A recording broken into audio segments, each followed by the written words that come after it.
अहो आपण मूळ विषय सगळे जे आहेत ना, जे रोजगाराचे आहेत, जे शेतीचे आहेत, जे कामगारांचे आहेत, जे विद्यार्थ्यांचे आहेत, जे शिक्षणाचे आहेत, सगळे बाजूला काढतोय आपण आणि भलत्या गोष्टींमध्ये आपण रमतोय, भलत्याच गोष्टींमध्ये. आज त्या बीडला जे झालं, ते संतोष देशमुख, काय बिचारे त्यांना, काय किती घाणेरड्या पद्धतीने मारावं, किती घाणेरड्या पद्धतीने मारावं. बरं तुमच्या अंगामध्ये नसामध्ये जर एवढी क्रूरता भरलेली असेल ना, मी दाखवीन जागा, तिथे जा.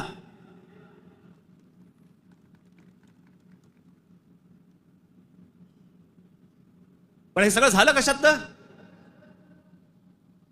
त्या विंडमिल, तिकडची ऍश, तो तिकडचा जो काय प्रकल्प, त्याच्यातून निर्माण होणारी जी काही ती राख आहे.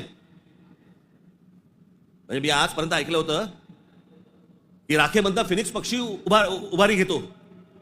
आमच्या बीडमध्ये राखेतनं गुंड तयार होतात.